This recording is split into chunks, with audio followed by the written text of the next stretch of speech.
What is the first step? My best advice on this is to first recognize worry for what it is, admit what it does, and then decide you now want to be free. It first starts with decision on your part. And may I add, well, you should decide. Why let worry continue to take money out of your pocket and bank account? Why let worry any longer keep you from becoming all you can be? Why let it rob you of better friendships, better business, better profits, better results, better communication, better family relations? Why impose your worry on others any longer? It's a burden you can get rid of and a monkey you can get off your back. Why not be rid of those sinking, nagging feelings that all is not going to be well, that you can't do it, that it won't work out for the best? Worry is undue concern that takes up too much of your mental and emotional time. Now, we must all be concerned. Here's some of the best advice I have on worry. First, don't be afraid to face the facts of life. It is not negative to understand that the winters always come. Don't be faked out. Don't clip the word impossible out of the dictionary. Sure, the Bible says all things are possible, but I don't really understand all that means. Don't say I don't want to hear the problem. I don't want to see the difficulty. Don't show me the weeds. Don't say anything negative. Only see the positive. That's foolish. There is a thin line between positive thinking and kidding yourself. And remember, there's also a thin line between faith and folly. Here is the key. Humans have the unique ability to see it as it is, and they also have the ability to see it better than it is. One is called fact, the other is called faith.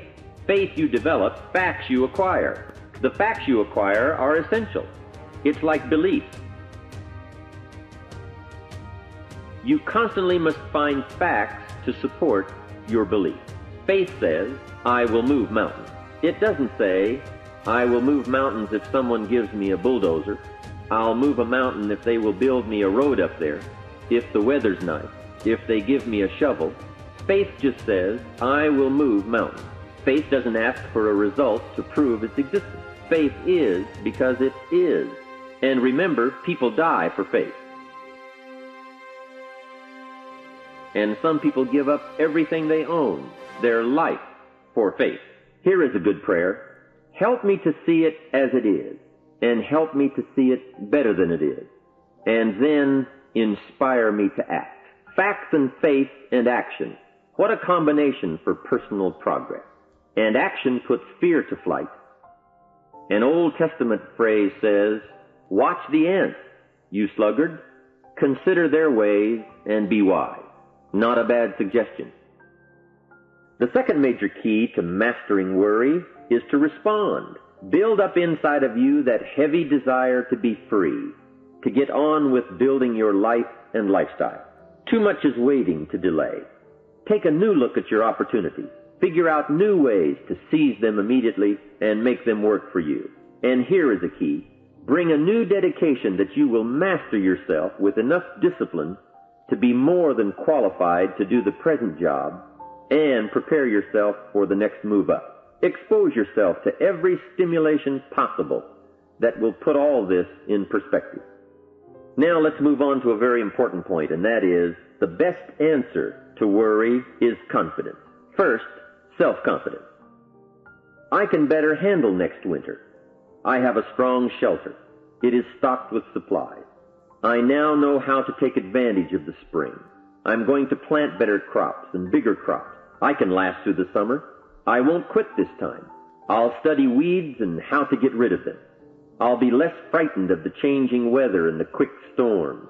In the fall, I will exercise more care and reap what I have without complaint and blame nothing for the amount of my harvest.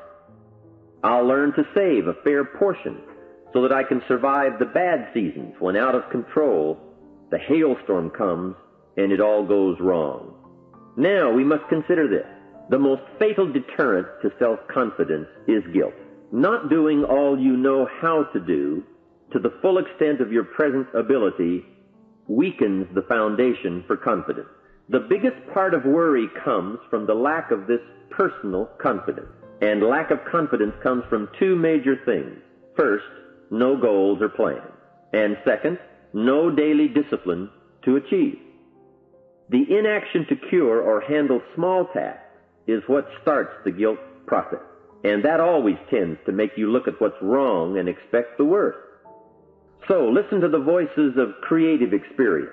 Let nature, experience, wisdom, books, everything speak to you and teach you. Remember, both opportunity and challenge await action.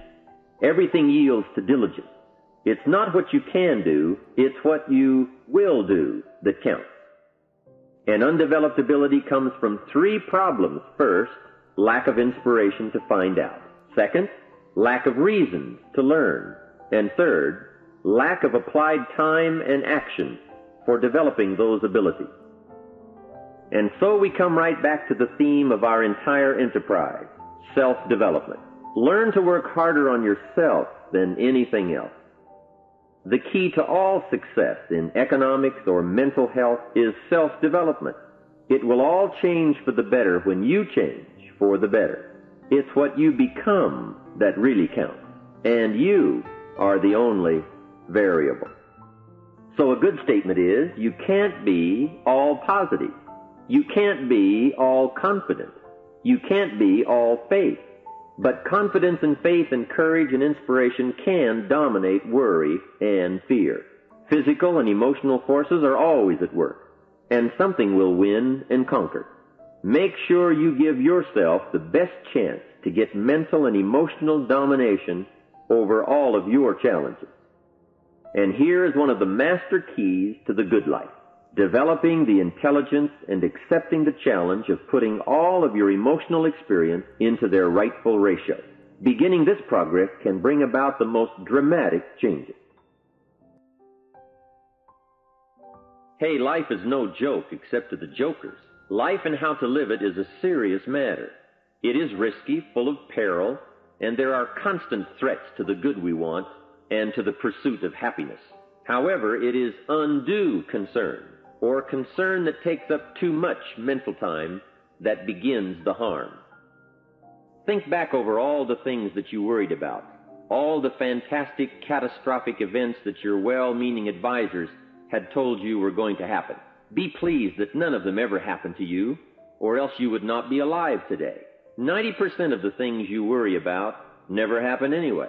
All of us have had these well-meaning advisors who want to appear larger in the eyes of those they wish to advise, and who immediately rear back and describe every single bad option they can think of that might possibly happen.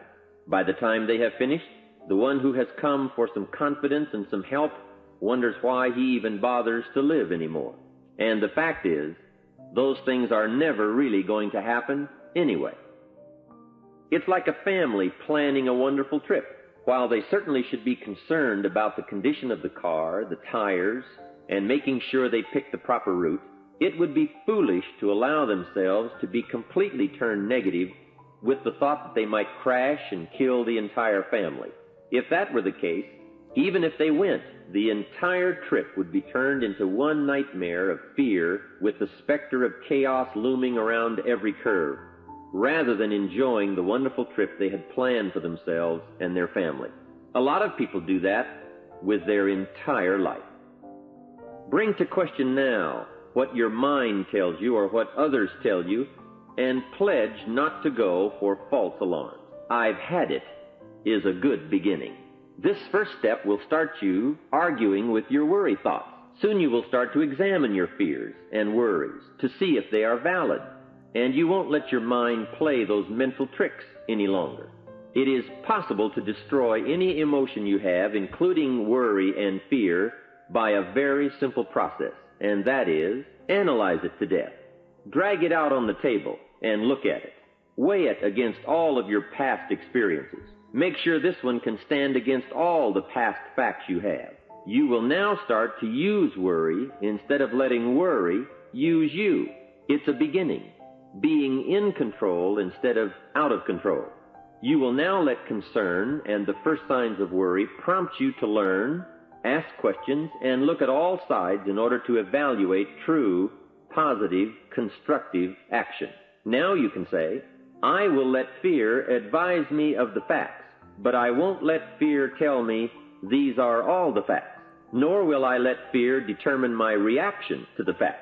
I will gladly take up the war of faith over doubt, reason over fear, and positive expectation over worry. Here is one of the most important lessons in life to learn. Life and business is like the changing seasons, and the real challenge of life is to learn how to handle the winter and take advantage of the spring. In short, that's it. You see, winter always comes, but so does the spring. Night follows day, but also day follows night. Sure, the tide goes out, but it always comes in. Opportunity follows difficulty as surely as difficulty follows opportunity. The study of ants. What do they do in the summer to prepare for the winter? That's a lesson in life and survival.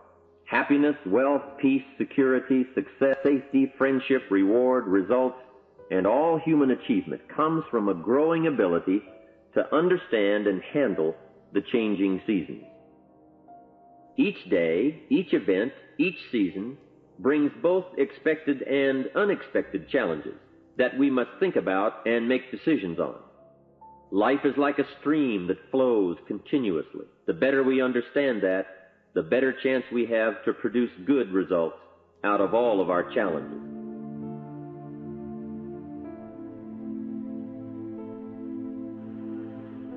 You see, disappointment is like winter. It always comes. It is foolish to say, don't be disappointed, but you must learn to discipline your disappointment. If it dominates 51% of your time, you're in trouble.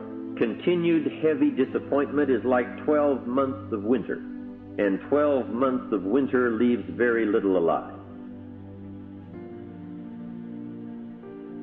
Use the guidelines of seasons to adjust to all the meaningful things that happen to you. So concern, fear, and disappointment, like many human emotions, serve a useful purpose as long as they are kept in their rightful ratio. Left unattended, the weeds take over. Disappointment rules. Worry breaks loose. Fear gets the upper hand, and doubt moves in. But managed, worked, given human action with will and knowledge and purpose, and gardens overcome weeds. Faith overcomes doubt, and confidence pushes worry into a small place. Those times when worry, like winter, takes its heavy toll.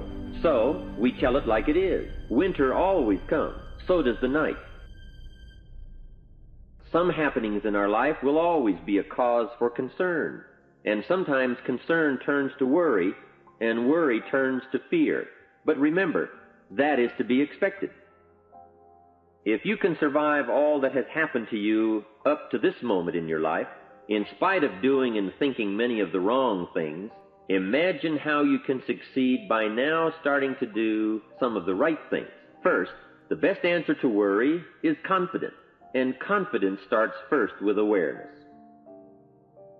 Worry is fear painting pictures in your mind, and if you watch that mental movie too long, you get a false picture of how things really are. Worry is a mental broadcasting station, and more often than not, it is false or at least distorted propaganda. Worry has that sneaky way of stopping short of giving you all the facts. Worry is often the trickery of mentally filtered facts on the negative side and the bold declaration that these are all the facts. Worry has the mental audacity to suggest that the elevator only runs one way, down. Many times worry is a 5-alarm bell for a wastebasket fire. And worry is a depletion of constructive emotion. It's wasted mental energy. It's like letting the starter run the battery down when the car won't start. And worry is most often a lack of all the facts, a lack of full understanding, a lack of total information, and an unpreparedness of ability, knowledge, talent, courage, faith, and all the other virtues. That should give us a better definition of worry, and remember, left unchecked, it can become like a mad dog loose in the house. and the sorrow and pain and regret is too large a price to pay not to do something about it, and to do it now. You see, if you contemplated the total sum of human suffering long enough, it would drive you mad. You must understand how life is: human suffering, man's inhumanity to man, war, disease, poverty, but it must be in what I call its rightful ratio of your mental and emotional time. Worry might well be killer number one, and if it is not the number one physical killer, although doctors tell us worriers die sooner than non-worriers, and we have all heard the expression, worry yourself to death, at least it is the number one killer of dreams and achievement, of energy and vitality and lifestyle. I know the damage and effect of this killer, worry, firsthand. Over a period of some 3 years, I let worry get out of hand. I became a super worrier. I was good at it. The combination of small and big worries about my circumstances, what people thought of me, my finances, my abilities, the future, my progress, all led to a complete physical collapse, a stay in the hospital, emotional, mental, and physical exhaustion, and a deep despair I couldn't shake. A sad picture for a young man who should have been well on his way to carving out his share of opportunity. I am happy to tell you that good fortune came my way, and as many of you may be aware, I met a man, Mr. Earl Shope, with his ideas and inspiration and the help of a very close friend. I worked my way past the minefields of worry and disaster and out into the clear air of mental sunshine. And if I did it, anybody can do it. I'm not saying it's easy. It took me almost a full year to kick the worry habit. It took practice and much effort, but it was well worth it. Remember, don't ask for the task to be easy, just ask for it to be worth it. Don't wish it was easier, wish you were better. Don't ask for less challenge, ask for more skills. Don't ask for less problems, ask for more wisdom.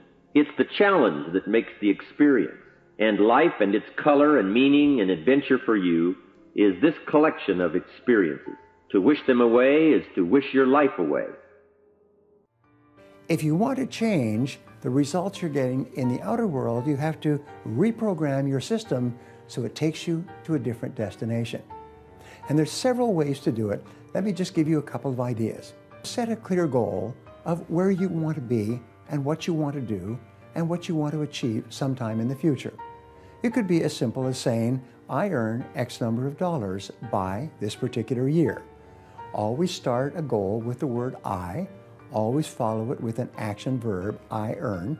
Be specific about the amount, not just more money, but the exact amount by this particular date.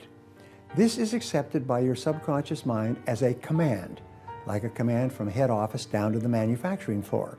Your subconscious mind then accepts that command as an order and goes to work to bring it into your life, and it works 24 hours a day. So everything starts with your making a positive statement about a desired future event, but you always say it in the present tense as though it were already true. You don't say, I will lose this amount of weight. You say, I weigh this number of pounds. Now, another thing that you can do is act as if you already had the goal that you desire. So let us say, for example, you want to be financially independent. You want to be financially successful. How would you behave if you were financially successful? How would you dress? How would you organize your life? How would you treat other people? Sometimes I say, imagine that you are financially independent. You're independently wealthy, and you're only doing your current job as a courtesy to your boss and to keep yourself busy during the day. But basically, you're an extremely wealthy person. You've inherited an enormous amount of money from some source. How would you behave if you were already the wealthy person that you desire to be? Many people don't realize that if you behave like a poor person, there's an old saying that poor folks have poor ways. If you behave like a poor person, you'll always be poor. If you dress like a bum, if you have a messy home or apartment, if your car is dirty with junk in the back seat, that's how poor people live. And what happens is you're surrounding yourself with the image of being poor. And you cannot change your outer world until you change your inner world. Say first, I've had it with worry. I'm tired of being beaten down and hassled with all those negative mental pictures. I refuse to be tricked by false facts. I'm really not that weak. Never again do I want those sick feelings inside, those mental false alarms. I'm tired of the drain on my resources. I'm tired of the embarrassment, of the lack of confidence. I don't want people, especially my family, to see me in this state anymore. I've got more to offer. I refuse to let my life be short-circuited any longer by letting my mind run wild with a distorted view of the facts, whether I bring it up or if it comes from someone else. Prove it to yourself. Remember, humans are remarkable, a marvelously functioning entity. Imagine how uniquely your body and mind have survived and managed to function in spite of all the worry. Humans don't die easy. They die hard. Develop a plan for your life rather than aimlessly drifting through it, the victim of circumstance. Create your own environment and learn to control it. You control your own mental environment by developing yourself.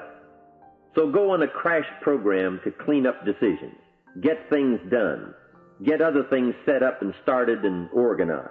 Start doing all the things that would make you feel better. Exercise, diet, reading more books. Open a floodgate of positive moves in the right direction, and be thankful. Add up what you do have. Make an actual as well as a conscious mental list of all you possess, tangible as well as intangible. In view of the 4 billion other inhabitants of the world, yours is probably an incredible list. That list and being thankful should then lead to the big step of discipline. The discipline to sit up and listen, the discipline to pay attention, the discipline to give people and kids the gift of your attention, the discipline to be alert, take care of yourself, rest, eat properly, the discipline to talk well and practice good manners. Courtesy is contagious. Take one day and see what a variety of positive steps you can take and projects you can take on. At the end of the day, go over it. Write out the positive steps, the progress on projects, the rest, the exercise, the meals, the hobbies, calls, records, conversations, and letters. Then have a friend help you, as one helped me, to get all the facts and prepare for action. From such a friendship, the greatest gift you can draw is the truth. So talk to yourself right now into a change of attitude. Be persuasive. Go all out. Show yourself the hell if you don't, and the good life of answers and progress if you do. Say to yourself, what a fantastic feeling it must be to stop the panic drain on my mental energy, emotion, and physical strength. Imagine putting all that saved energy and emotion and strength into my action plans for the good life. Hey, accept the challenge. Believe your beliefs, doubt your doubts, stay on the campaign to give worry a bad time. Like being your own conscientious judge, say, I've had it with the presentation of a one-sided story. I sustain the objection that worry has failed to bring out all the facts. I despise these mental courtroom maneuvers that try to belittle my client, me. I demand the whole truth. And if worry will not be silent, I may cite him for contempt of the court of reason. Call up that scene often when worry wants to hassle you with the same old tricks and the same old results. It will work every time.